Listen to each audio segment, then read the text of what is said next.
Now, we are going to have a very informal discussion tonight, and while I'm going to ask some set questions for our two guests, as we move through the night, you'll have an opportunity to ask some questions as well. So, ladies, are y'all ready? All right. Well, we're going to start tonight, as we've already mentioned. We had a special exhibit that you had the opportunity to look at before you came in, highlighting Lillian Webb, the first female commission chair of Gwinnett County, and so many other firsts in Gwinnett County history. I hope you enjoyed that exhibit, and I want to thank Francis and Jason Hewitt from the county that helped put that together, so thank you both for your excellent work. But before we get into a lot of questions, I wanted to give you the opportunity, both of you, the opportunity to reflect on Miss Lillian Webb. Now, Charlotte, you worked for her, and I'm sure you have some things that you remember about Miss Lillian Webb. I certainly do. I think, and we do welcome her son here tonight. If I misspeak in any fashion about Miss Webb, please correct me. I thought so much of her. And I thought I'd start simply by sharing with y'all the statement that I provided to the AJC upon her death in 2016. And here's what I sent them a lot more information, but this is what they picked out to print and attribute to me. Lillian Webb was a visionary leader who helped lay the foundation for many of the important attributes and assets of Gwinnett. Great libraries, nationally recognized park system, construction of the Justice and Administration Center, the Civic Center, major transportation projects like Ronald Reagan Parkway, water and sewer improvements, and creation of programs like GUIDE and the Coalition for Health and Human Services. And speaking of running a business meeting, the woman knew how to get it done. I can certainly remember the very first meeting that she presided over after she took office at the beginning of 1985.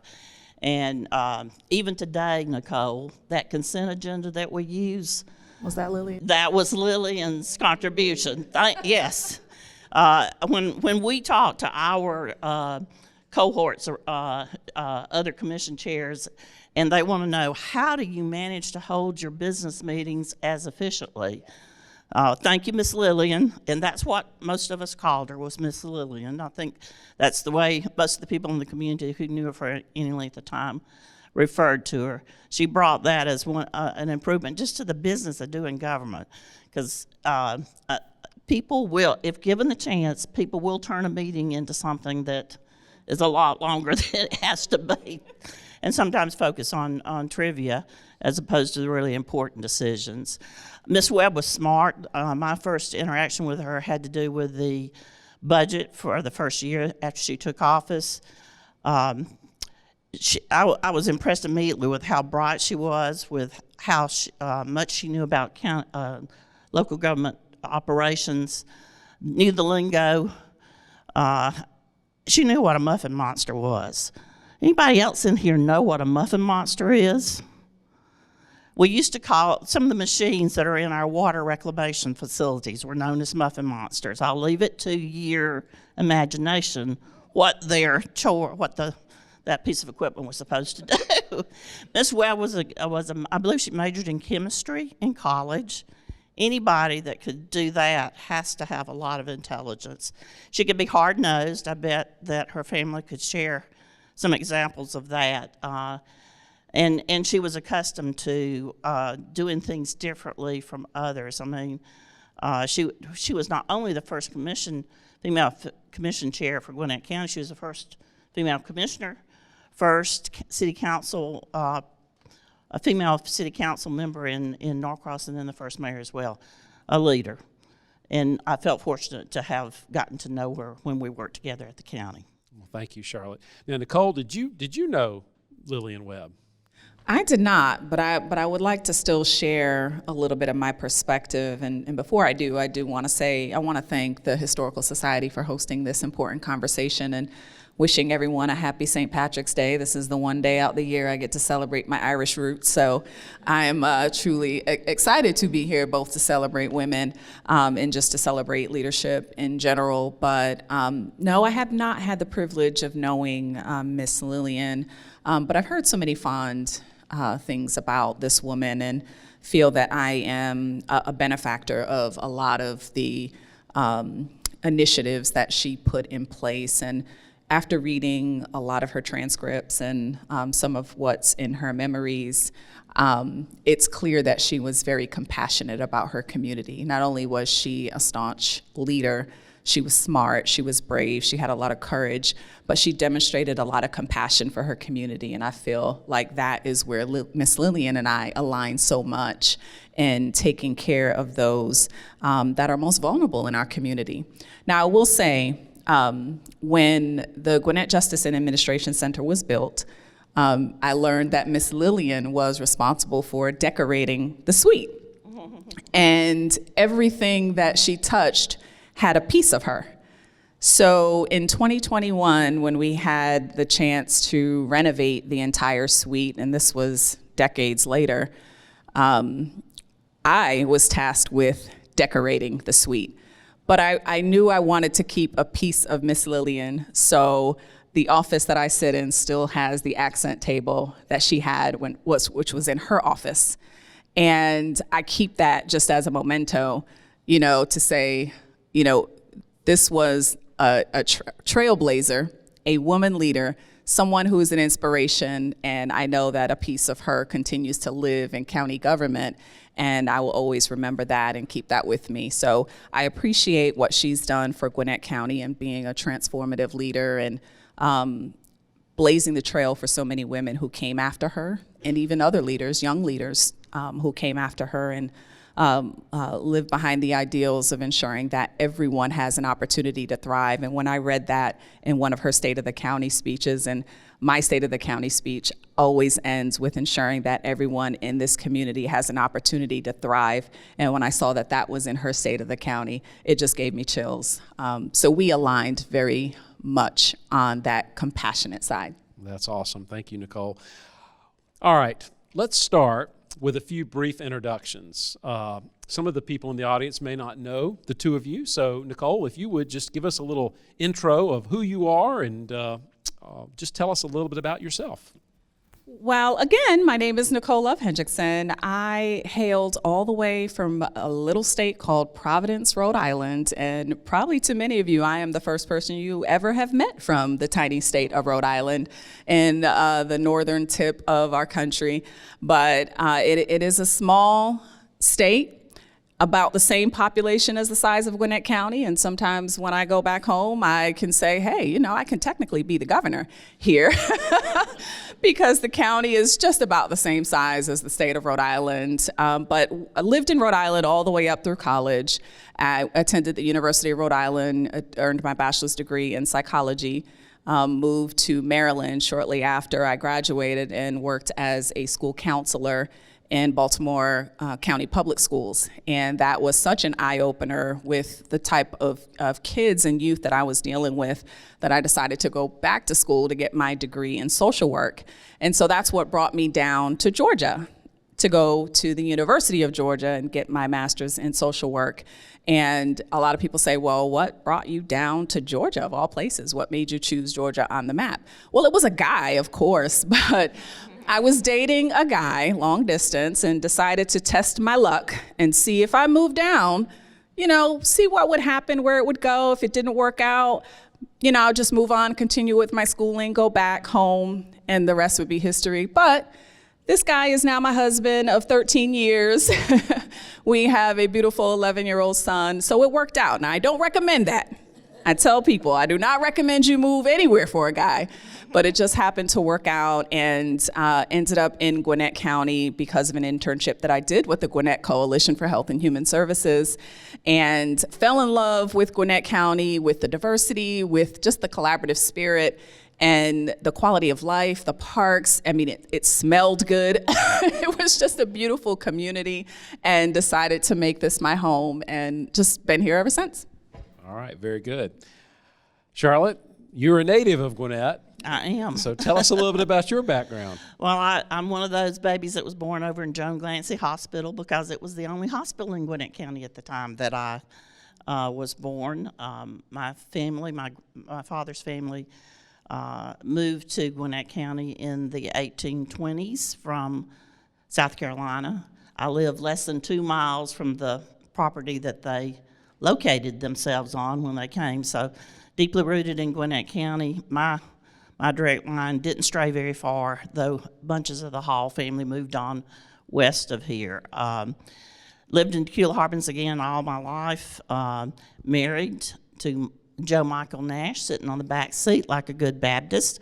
For 52 years, he's probably got it counted down to the days in terms of how long we've been married. We were high school sweethearts. He dumped me when he graduated from high school because he's 3 years older than I am. And thought I was too young. I'm telling lots of stories now. And then mutual friends got us back together when I was a senior in high school. They lured me to an event and left me stranded with Michael being the only other person at the event I knew. So it was meant to be, and some people pushed it along. I spent most of my career working for Gwinnett County in one capacity or the other after graduating from the University of Georgia with a degree in accounting. Love this county, love history, and am delighted to be with y'all here tonight and have a chance to talk about it a little bit. Very good. Thank you. Charlotte, while we've got you, tell us a little bit about, as a child, what were your aspirations and who were your heroes? Well, remember, I was growing up on a farm with both my parents worked in the textile industry as a source of cash, but the farming was very much still a part of how things were. And at that point in time, Michael can attest to this as others in the room can. If you were growing up on a farm, you were expected to be able to, and I'm putting it in quotes, do things. That meant helping with household chores or with helping around the farm. And oftentimes you didn't get a lot of instructions. You were just expected to figure out things on your own. I'm convinced that that's a great way to raise up a child, and I wish I'd done a better job with my own kids doing that. But in terms of heroes and heroines, and there will be a trend with this. First of all, we always had horses. Daddy always kept a horse to work his garden with, and then we had riding horses too. So my aspiration as a child in terms of career objective was to be a rodeo rider. And there were days as commission chair where I felt like I was doing exactly that. You can attest to that. Because I was so, so constrained in terms of my everyday life, reading was my escape. And my maternal grandmother had a big role in encouraging the reading. Some of my earliest memories are sitting in her lap while she was sitting in a rocking chair. She'd read a story, and then it was time to take a nap. But some of my earliest folks, individuals, Annie Oakley was a big one. And then as I got a little older, Amelia Earhart. I was really interested in folks that were having adventures that had a different sort of life. And then in high school, Golda Meir was first serving as Prime Minister of Israel, and I became absolutely enamored and fascinated with her life, the combination complexity of her character of being a hard-nosed leader, a chain-smoking political activist, and a grandmother who baked her own cakes and served them to visiting dignitaries. Thought it was just a really cool combination, and the fact that a woman could still be a woman and be a leader. Very interesting, Charlotte. Nicole, growing up in Rhode Island, the smallest state with the longest name. Yes. Well, who were your aspirations? Who were your heroes and heroines? So I would have to say both of my maternal and paternal grandmothers were my biggest heroes. And I was the first, my sister and I were the first granddaughters on both sides.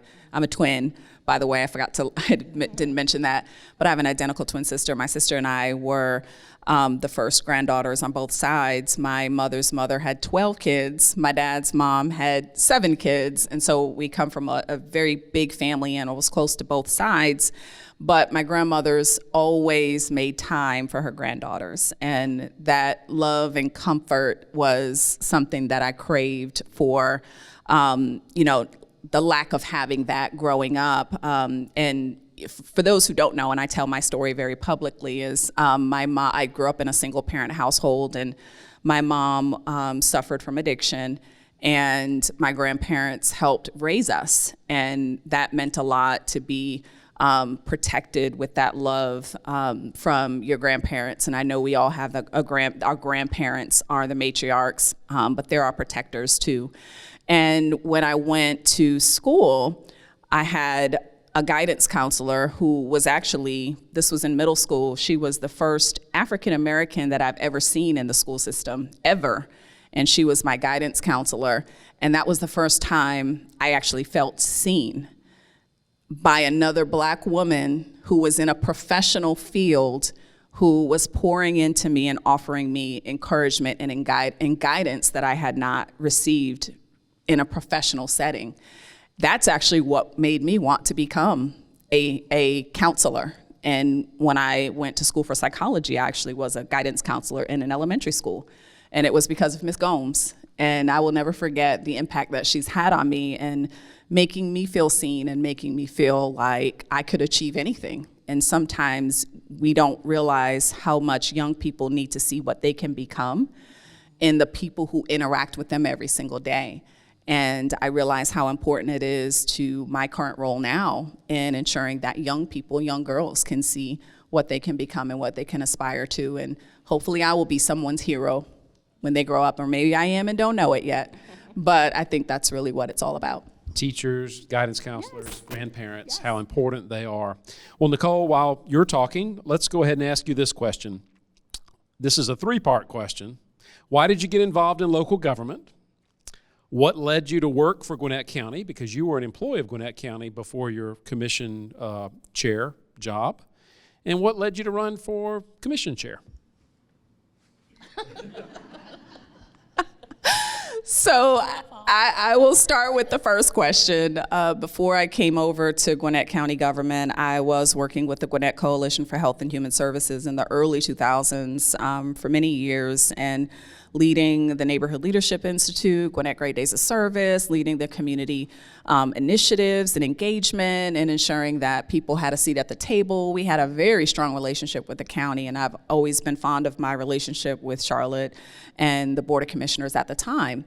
Well, when the county created a new position, the community outreach position, she had one of her deputies contact me while I was over at the coalition to tell me about this awesome position and how they were looking for someone to fill this role, somebody that was connected to the community, somebody that was enthusiastic about serving in the public fields. And I said, I know somebody that might be good for that. But it wasn't me, it was somebody else that I referred to the role. But Charlotte sent them back and said, Wrong answer. Call her back until she says yes. And I didn't realize they were asking me to fill the job. And so I was completely shocked that I would be considered to fill this role. But it was a great opportunity. And I said, I could probably learn a lot under this fearless woman. And so I took on the job and just enjoyed my time with county government, developing and building out the community outreach program, started the Gwinnett 101 Citizens Academy, started our Building Bridges initiatives, our Youth Commission, and many other programs and initiatives to really engage residents in government, in local government, and getting them excited and inspired to be more engaged and involved. And so when Charlotte decided not to run for re-election, my first thought was not, let me throw my hat in the ring. I was actually getting ready to apply for law school and do something else, because I couldn't see myself working under somebody who wasn't Charlotte. She brought me on and enjoyed working for her for 7 years and was ready to move on to my next adventure. But several members of the community had approached me and said, well, why wouldn't you consider running for office? And I said, I am not an elected official. I am not qualified. I am not experienced. I'm about the people. I just want to serve my community.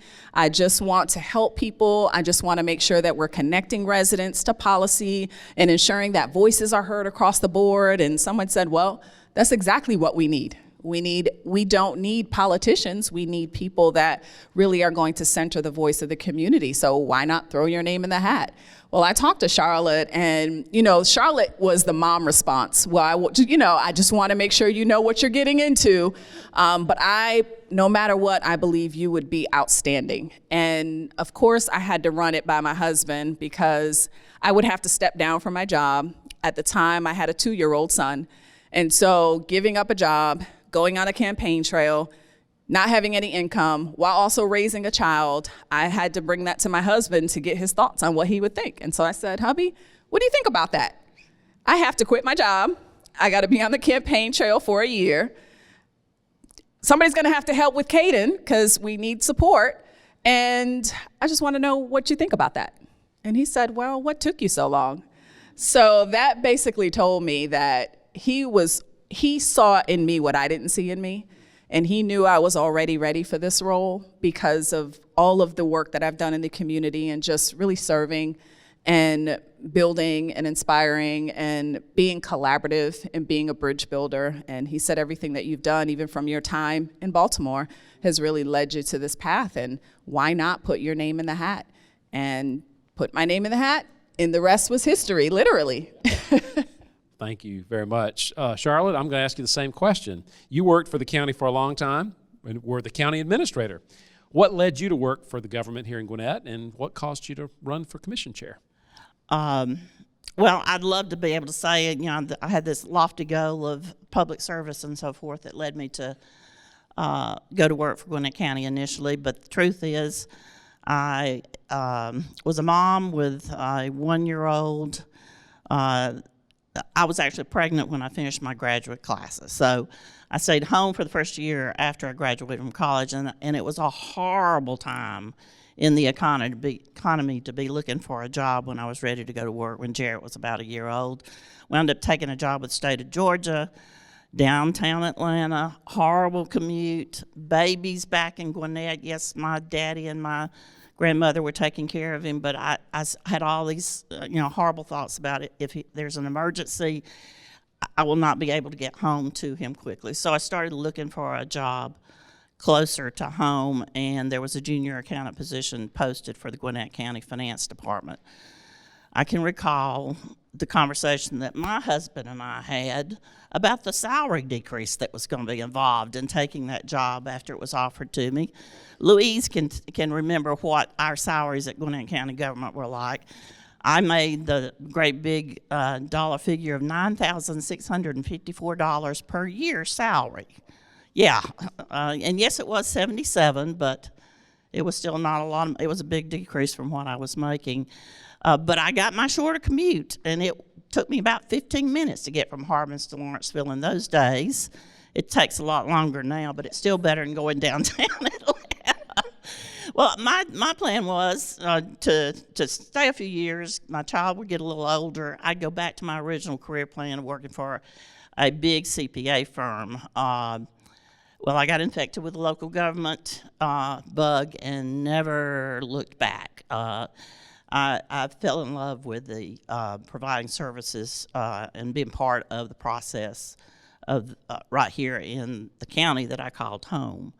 In terms of running for office, never in a million years when I retired as a staff person at the end of 2004 would I have had that on my list of things to do. Michael sums it up by saying, I lost my mind. And that's true.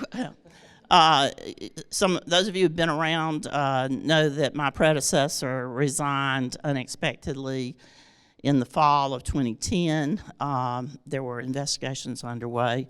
I was actually in Savannah with my older granddaughter celebrating her 16th birthday, and my cell phone started to blow up. I was getting calls, and I didn't take time to respond to those calls for a while, and then I started, you remember those things happened, similar things happened to you, I'm sure, Nicole. Well, I was getting encouragement to run for commission chair. Since this was a special election, there'd been not even a few months of getting ready to take office. It was, you're elected and you're in office the next day. We were in the midst of the Great Recession, and the issues that we had with not just my predecessor, but another commissioner meant that probably the public trust of Gwinnett County government was at one of the lowest points in history. And people, it finally, folks wore me down, and I began to think about it and made the decision in spite of Michael telling me that I was losing my mind. But and it has to be, Nicole and I have had this conversation more than once, it has to be a family decision when you run for office. It's not just an individual decision, because effects of being in office do not limit themselves just to the individual. It is much broader than that. But one of the greatest experiences that I've had is to serve as commission chair for Gwinnett. Well, good deal. Charlotte, while we're talking to you, let me ask you this question.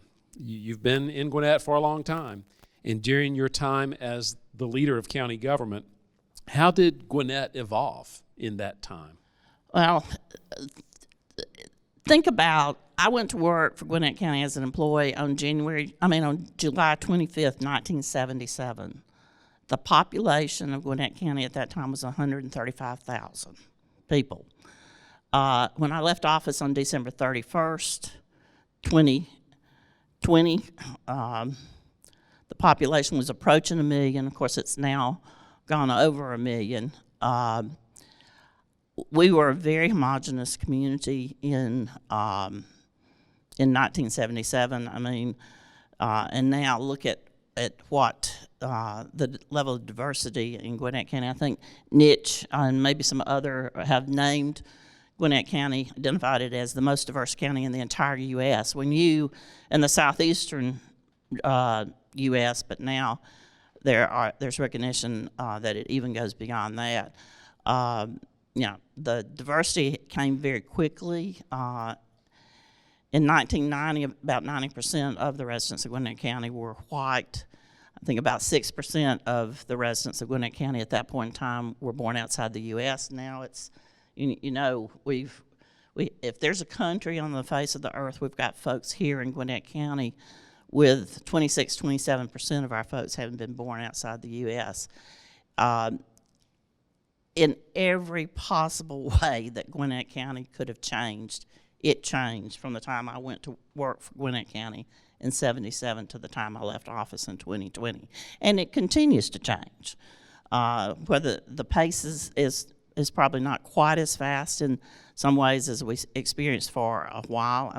Mid-'80s, during the time that Ms. Webb was commission chair, Gwinnett County was the fastest growing county in the United States, 3 years consecutive times. And in years since then, the county has grown in absolute numbers, even at a larger number pace. So it's we were really, when I went to work with the county, a few hundred employees, very much more geared toward a rural community than what we were on the verge of becoming.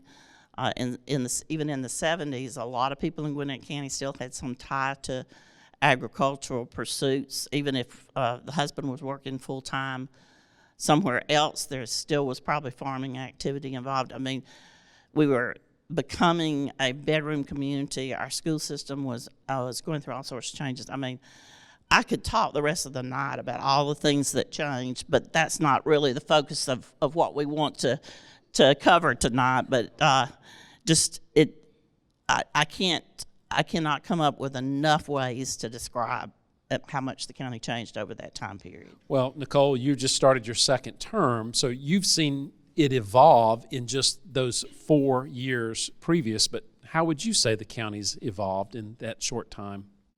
Well, I would say when I started my first term in January of 2021, we were facing a global pandemic. So when you talk about evolution from then till now, when I look back at pictures of my swearing in, pictures of my first meetings, pictures of my first ribbon cuttings and groundbreakings, we were all wearing masks. We couldn't even see anybody's faces. And so, I have to reflect back on that, leading a county through a global pandemic where we were not the only county dealing with it. We weren't the only community or jurisdiction dealing with this. This was globally. And looking to leaders and communities across the globe to see how they were handling this, it was quite a challenge, but an immense opportunity, and it definitely tested my resolve as a leader. It tested our community's resolve. And being able to come out where we are now, stronger than ever, just shows how resilient our community is. And now starting the second term, looking back on all of that, I've experienced so much growth personally and professionally in this role, and I put a lot of things into perspective on how we deal with just the day-to-day decisions and really how you center compassion in everything you do, because some of the impact of the pandemic still lingers, and having to govern in a time where people feel a sense of uncertainty is important to me. And keeping it all together and continuing to lead with integrity, fiscal responsibility, which I've learned so much from Charlotte, and compassion and vision at the same time takes a lot, but it takes a collective effort, and I've learned a lot in that experience. We probably could do an entire series discussion on the pandemic, both from your perspective, Charlotte, as it was happening as you were finishing office, and then yours, Nicole, as you started. So maybe for another time, that'd be a great discussion. But let me ask you this, Nicole. In your time in office, the 4 years and so many months that you've been the chairwoman, what has been the single most important milestone that has taken place in your service to Gwinnett?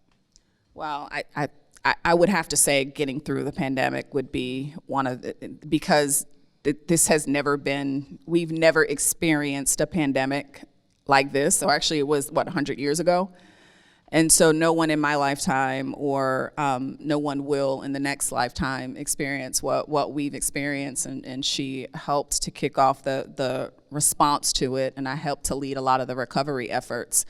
But because I've learned so much from that, I would say that was a big milestone for me. No one can say, no other leader during that time, or those that come after me, can ever say, well, I led and governed through a pandemic, because it really, it touched every facet of governance, from financial services to service delivery to program delivery to dealing with federal funding and administering immunization. It covered the gamut. It touched everything, and I've learned so much from it. But I would have to say that is the biggest thing that I reflect upon. Absolutely. Charlotte, in your time as chair, what was the biggest milestone that you experienced?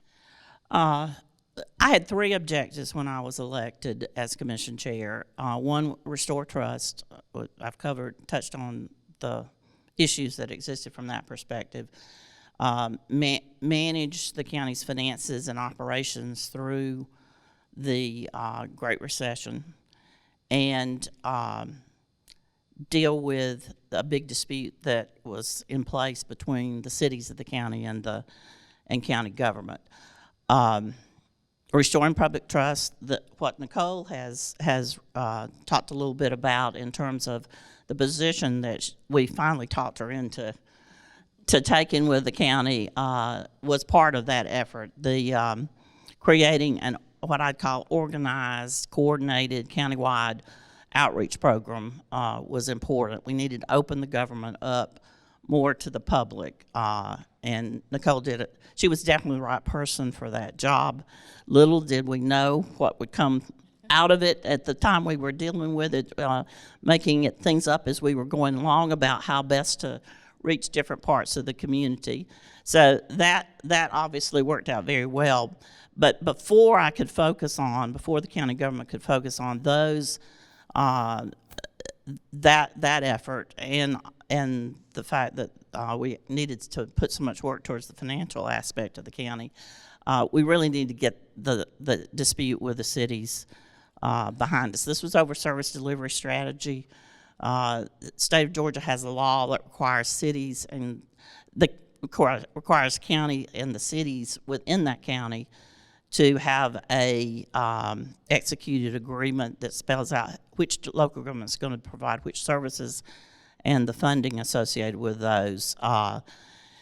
And when I took office, the county and the cities had been in disagreement over that. They were way behind on the timetable for executing that agreement, reaching an agreement. There was litigation, and it's not just the, I guess the biggest issue with that was the energy that was going towards that within county government and within cities as well, that we really needed to be able to focus on some bigger issues in the community. I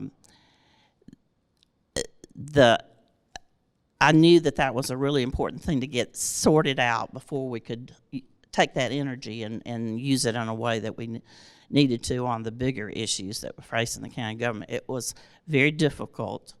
Most of y'all know at that time there were 15 cities in the county.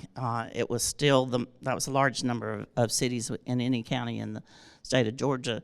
Structure of our service delivery is very different in Gwinnett County from what it is in most counties across the state, and state law is geared toward the majority.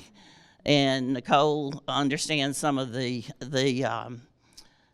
complexities around that issue that I won't go into now, but just suffice it to say, I appealed to the mayors of the cities, and enough of them agreed to come back to the negotiating table, and we tried to start from scratch, essentially. We almost had the agreement negotiated. We had everything wrapped up from a conceptual standpoint, but we were working through the details. And see, it only took one of those cities to disagree, and suddenly we had a problem. So when you have as many cities as there are in Gwinnett County, it's a major undertaking. In the midst of it, the Superior Court judge, who was from a circuit in North Georgia and didn't have a clue about, our situation in Gwinnett, gave us a horrible ruling. I mean, it was just, I termed it incomprehensible. We could not figure out what he was even trying to tell us we were supposed to do to comply. Anyway, that gave the cities, the mayors, and the county a chance to say, okay, we're going to come up with something that we can live with ourselves, something that nobody was totally happy with, but what they could live with, and we were able to do that and finally wrapped it up and had that agreement put into court order by the judge to replace his previous court order. That was February 2012. That was, Bucky Johnson was mayor of Norcross at the time, and he was in California visiting with his family. I was in the Keys, supposed to be having vacation with my family, and we spent more time communicating with each other than we did with our family members, which is a sad state of affairs, but it was just the reality of trying to get that wrapped up. That was a major milestone. I think we did some research the other day. Gwinnett still has the most cities of any county in the state of Georgia, but the county in the country with the most municipalities is Cook County, Illinois, 130 some odd municipalities. Can y'all imagine that service agreement if there was? And they have even more. It's not just the cities. They also have all kinds of tax districts and and cities and I can't imagine what that number is. I just thought that was interesting. Nicole alluded to this at the start, but as chair of the Gwinnett County Board of Commissioners, you have a constituency that's larger than that of the governors of 5 states. I used to could name the states. I know Vermont is one of them, both Dakotas, maybe if you mentioned Rhode Island, it's getting close, but anyway, maybe some of the western states. But that's a pretty big deal. And so my question to you, to both of you, is describe the challenges, successes, and frustrations of governing something as large as Gwinnett County. We'll let you, since you just finished. Okay. This may surprise you, but the expectations of many individuals in the community, what they think we should be able to do at county government, the power that they think county government has. You know, I'd get calls and emails, make Judge so-and-so do this. Tell Judge so-and-so he can't do this. Well, I can't tell a Superior Court judge what to do because he can send me to jail. He can find me in contempt and send me to jail. I mean, the concept or request to make my neighbor do this and make my neighbor, and I try to explain patiently, I don't have the power to do that, and you don't want me to have the power to do that. Because your neighbor could be asking me to do the same thing to you. I mean, it always surprised me.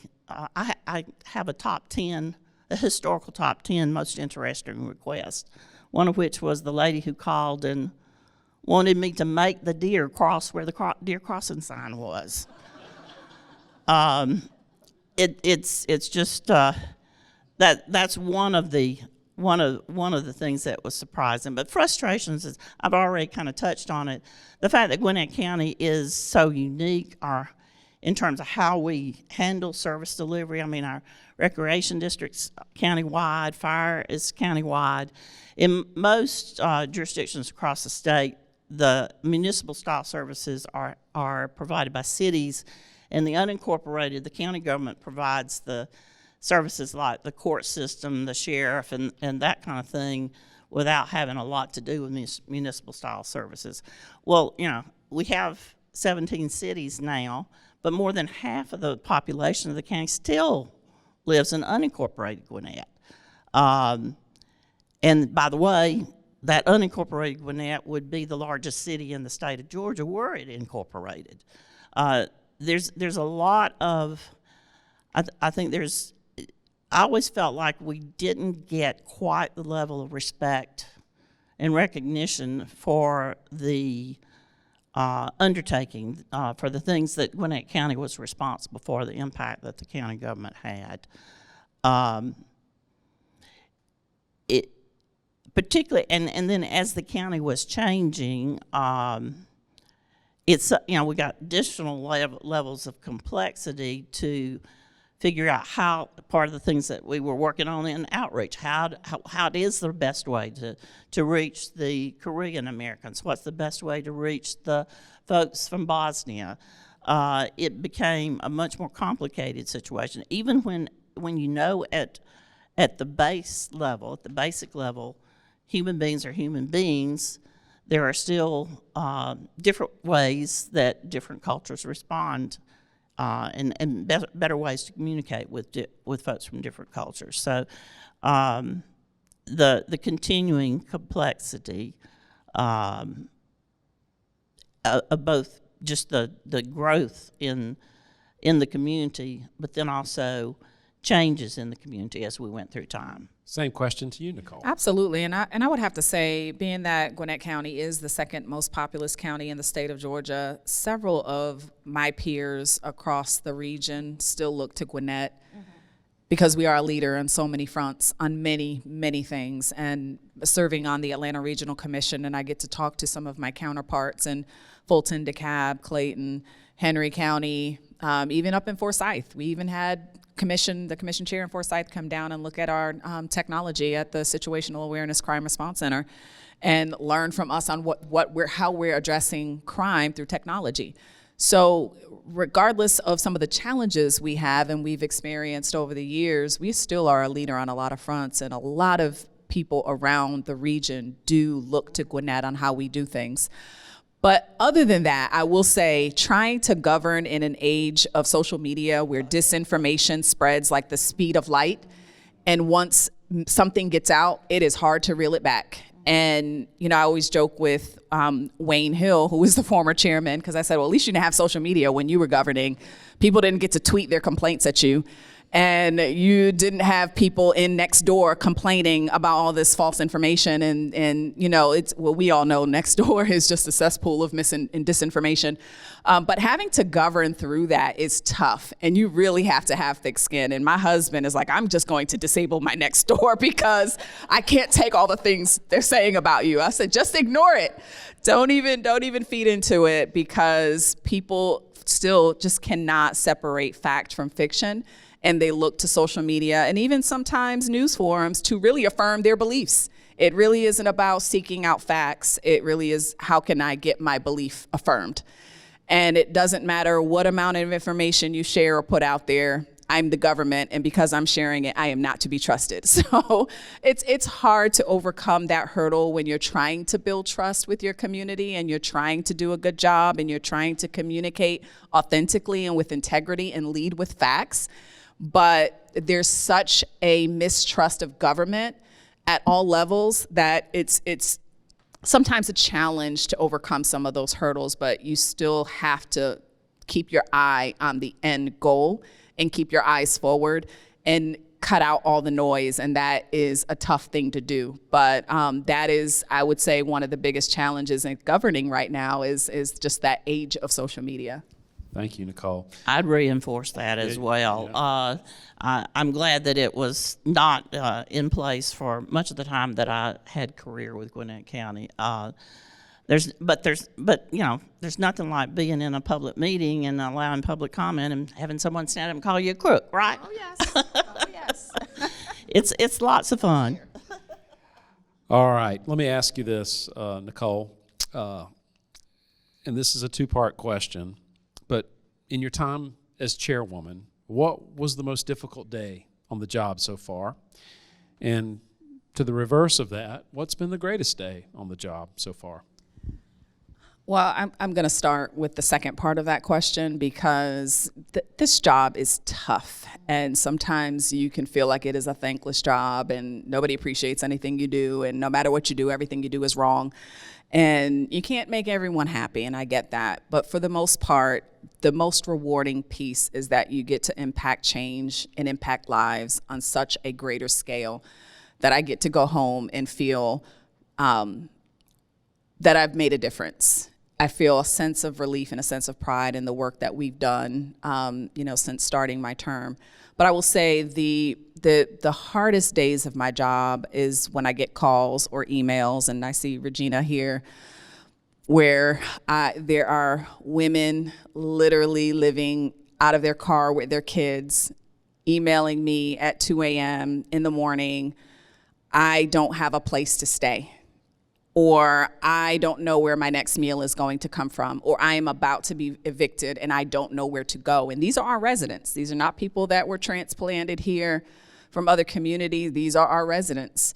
And it's heartbreaking when the need is so severe, but the resources are so limited. And we've run out, we are at capacity at our one shelter, or we have no more housing vouchers because there's such great need that all of the service providers have exhausted all of them. And so what do you tell that mom with her 2 little kids? Where is she going to go? It's tough, and that is the issues we grapple with every day. And when I get vilified at my public meetings where somebody says you should not spend my tax dollars on helping the homeless, that is a tough day for me. When people can take pride, they're comfortable in their lives, they have safe housing, they live in a decent community, they have a car to get them to and from work, but they will come to my meeting and vilify me for spending money to help house people. That's tough, and it's hard to reconcile that sometimes, but you can't. Compassion is not something that you can inspire in people. I mean, that has to come from within, but it is disheartening that we still have that. And this literally just happened 2 weeks ago, but it can be very disheartening, and sometimes you feel defeated, but you keep going because those children need you. that mother and those 2 kids need you. They're looking to somebody to help fix it, and we're trying to fix it. We're trying to do what we can to address those needs, and it's a struggle. It's a constant struggle, but where there's a will, there's a way. But the beauty is that we have been able to leverage federal funding to cement programs that address the needs of women and children who are experiencing being precariously housed or unhoused. So I'm hopeful about the future. I'm hopeful about being able to provide some level of protection and support for our residents who are experiencing crisis. But it's a long road ahead. And I just ask our community to stand with us in compassion and service of our members of our community. Thank you, Nicole. Charlotte, same question. Greatest day, most hard day? Greatest day, in some ways, was December 31st, 2020. I retired twice from Gwinnett County as a staff person on December 17th, 2004, and then December 31st, 2020. Because remember, we were in the midst of that pandemic that Nicole was talking about.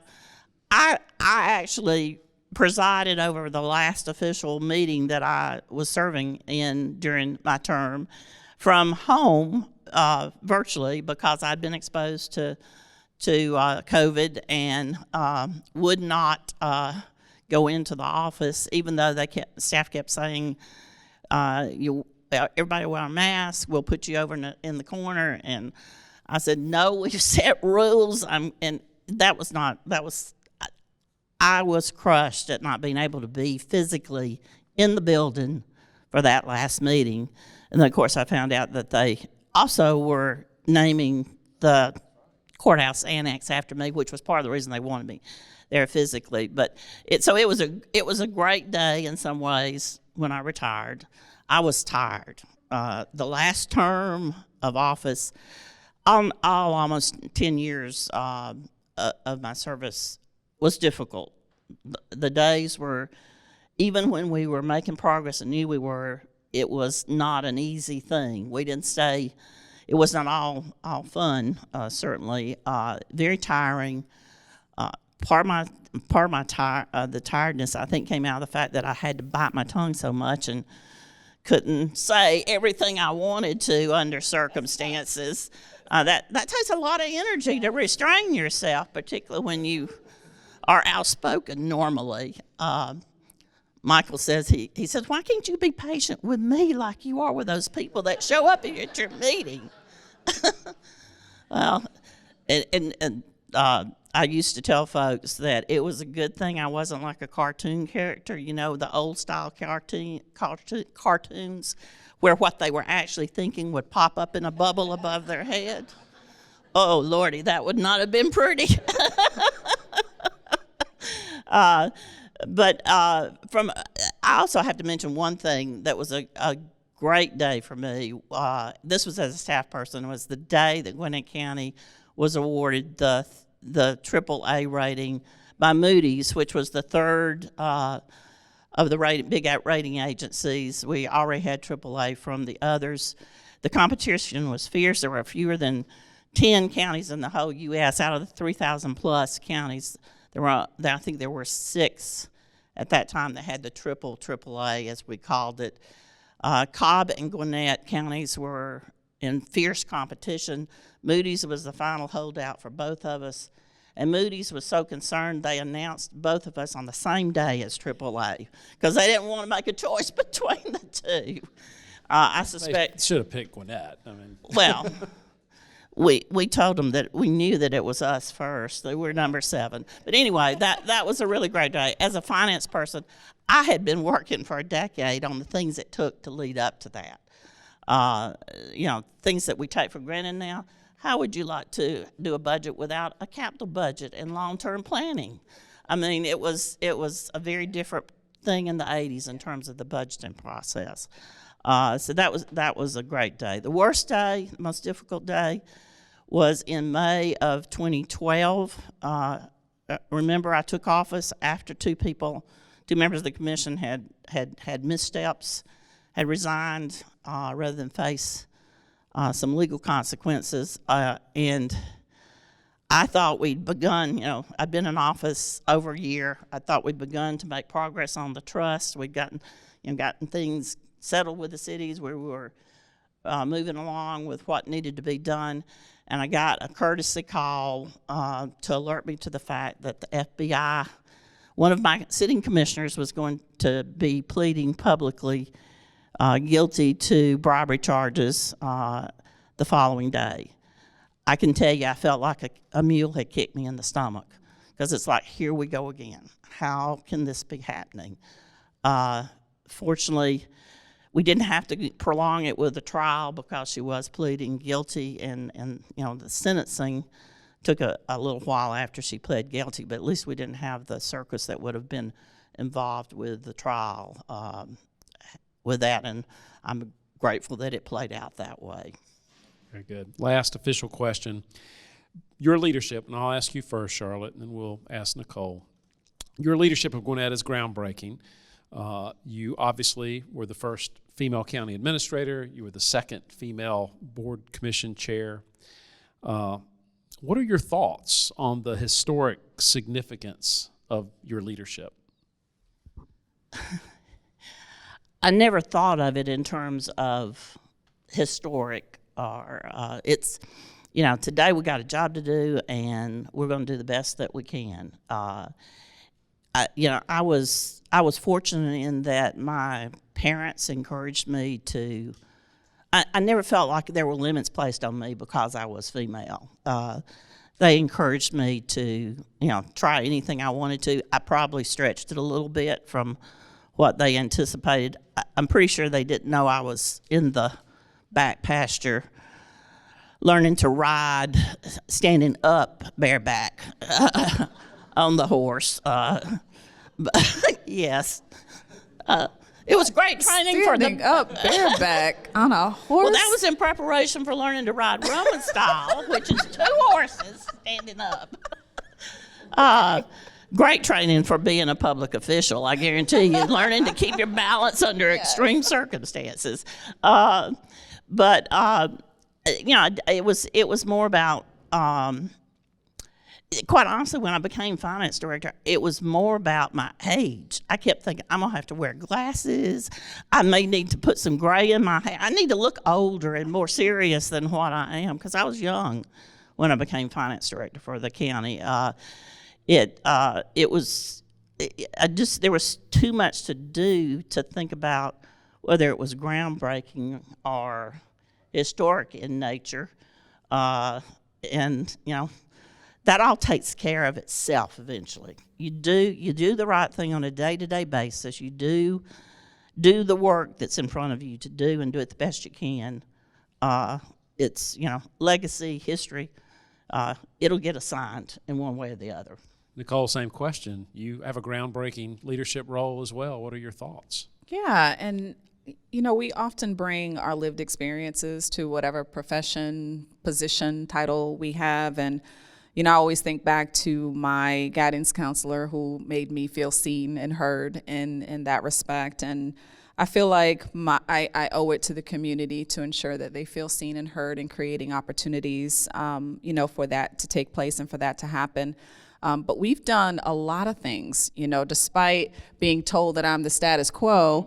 I think Charlotte would venture to say that she and I have very different styles of how we govern and how we lead, and a lot of the initiatives that I've launched under my term are very different than what she saw as areas that she needed to focus and prioritize. Now, we recognize that Gwinnett does a lot of things well, and we prioritize the things that make us great: our water infrastructure, our roads, our fiscal responsibility, which I attribute to Charlotte in setting that strong foundation. But my effort and goal was to prioritize the efforts that needed to address the human capital So addressing our mental health, addressing some of the human service aspect of our community and the needs of our unhoused, those who were food insecure, those who needed more protection and support from their communities and their government. And while being in this role, I realize that government cannot solve all problems, and I am not saying that. And I do realize that it does take an entire community, our faith-based community, our businesses, government, our cities, all stepping up. That has been the case, and I've seen that happen during the pandemic, where it was all hands on deck and continuing to lead and guide with that same spirit of collaboration in mind, and I continue to lead and govern the same way to this day and bringing all partners to the table. Very good. All right. Now we want to give the audience an opportunity to ask a few questions just because we have a little bit of time. And I will say this, we're being broadcast with our friends from the communications office, so what we're going to do, if you have a question, just raise your hand.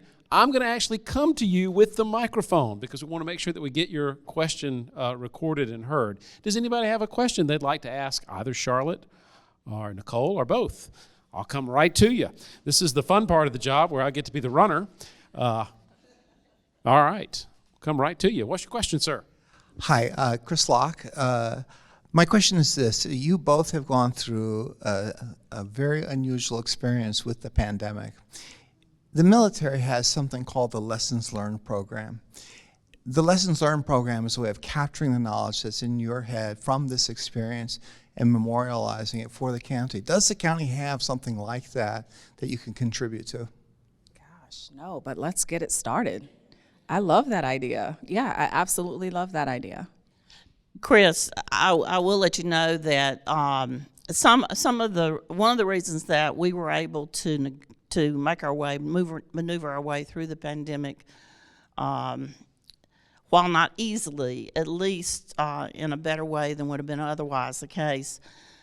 We had a tornado in Gwinnett County in 1998 that Wayne Hill was commission chair, I was county administrator, and we learned lessons through that. I mean, that was the first major catastrophe like that in modern history that it touched a lot of the community.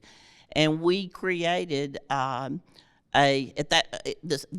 manual of lessons learned associated with that. We also put in place an ordinance that Nicole and I both used as commission chair to deal with decisions during the pandemic because it was a public health emergency and we declared it as a public health emergency. The commission chair had a great deal of power to make decisions and to take action without convening a vote of the Board of Commissioners. And I will tell you, during the time I was in office, I had absolute opposites on the board. I would make a decision and I would get, reamed out from one side about not being strong enough with it, and reamed out from the other side about being too lax or whatever. I mean, absolutely opposite opinions. Nicole may have experienced some of the same kind of thing. Had I not had the power as commission chair to make decisions, because it was happening too quickly to go through the normal process of convincing commissioners this is the right way, that's the right way. And we were, let's be honest, we were making things up as we were going along with it. But I will say that was a very forward-thinking part on Wayne Hill's part when he said to staff, you need to create a record of this. We need to record for the future what we've learned during this process. Anybody else with a question? Yes, ma'am. Marlene. Thank you so much for sharing your story. This is amazing. So what words of encouragement do you have for future leaders and for leaders now, female leaders? Yeah, and I will say, because I've lived every bit of the challenge in being a first, and it's definitely great to be a woman leader and being the first and recognizing that there's a lot of weight on your shoulders to deliver, to execute, because people are watching. And I would say just to have courage to live authentically, to lead authentically, I should say, and live in your truth. I know why I was elected. I know who put me here, but I also know that I am governed by those who the consent of the governed. So always lead with the mindset that it is, I am here for the people who put me here. And I always have to center those voices. But I came in this position with those same values because I led the Community Outreach Initiative. And that was the whole purpose, was to ensure that we were closing the gap and building bridges with people who were historically underrepresented in local government, in decision-making, who wanted a seat at the table and didn't know how to have that access. And I continued to lead with that same concept and premise in mind. But you have to have a lot of courage and not be afraid to lead with courage. It's not easy. It's not always going to be a yellow brick road, but keeping centered on what your end goal is and what is gonna get you there is really how you have to be guided. And I am proud of what we've been able to do in county government in this role, in this position. I don't take it lightly that I am a woman leader, and I know that there are women and young girls that are looking to me as their hero. And that within itself means I have a lot of weight on my shoulders. And I hope to continue inspiring that next generation to lead and have that courage to lead. My words of encouragement would be real simple. You can do it. Others have done it. You can do it. In fact, that's what you told me. Exactly. And you know, I can go back to the role, the example that Ms. Webb set here in Gwinnett County, and other women leaders from across the community. Louise Radloff on the Board of Education. You can do it. And it's important that it be done. Hey, I decided being a teacher, Beverly, was too hard, so I decided to do what I have done with my life. And so each of us find our place. Some of us, it may take some of us longer than others to find what that place is. I was fortunate that I was looking for a shorter commute and being closer to my kid. So I found the place that I could do what I've been so fortunate to do over the decades. And if I talk much more along those lines, I will get weepy, and I don't want to do that on camera.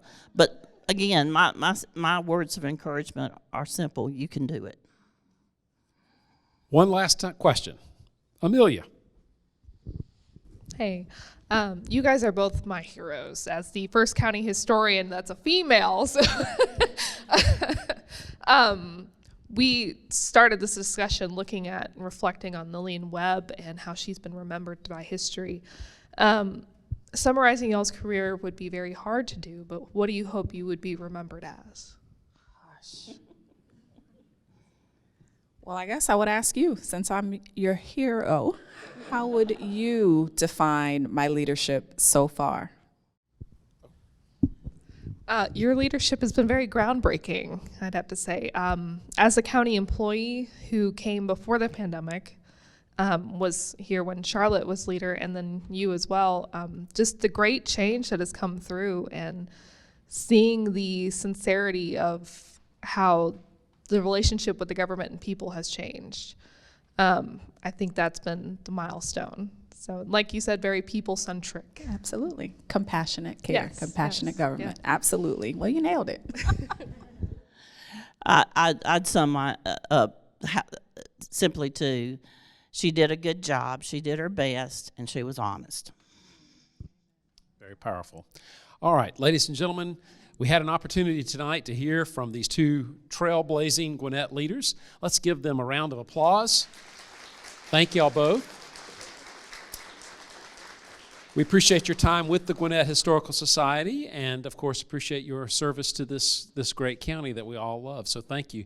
Normally when we have our speakers, we present them a membership. Charlotte, you're a member of the Gwinnett Historical Society, lifetime. But Nicole, we would like to present you tonight with a membership for the remainder of this year. Hey. Gwinnett Oh, I don't get the Historical lifetime? Society. Okay. All right. Thank Maybe. you. Maybe. Maybe. Well, that's right. But no, we appreciate Thank you. you. And we know that you both know the important work of this group of people as they preserve Gwinnett's story, so we thank you for spending some time with us. As this was an official meeting, before we can adjourn, we have to have a motion to adjourn. So I will entertain Walker, my son. You're going to make a motion, is that right? You move to adjourn. Is this seconded? It's seconded by Chris. We have a motion and a second. All those in favor say aye. And we are adjourned. I will say this, our next meeting will be on May 19th. You need to come. Marie Bartlett will be presenting on 18th century fashion. You need to come and be a part of that conversation. Y'all have a great night. Thank you. Oh, this was fun.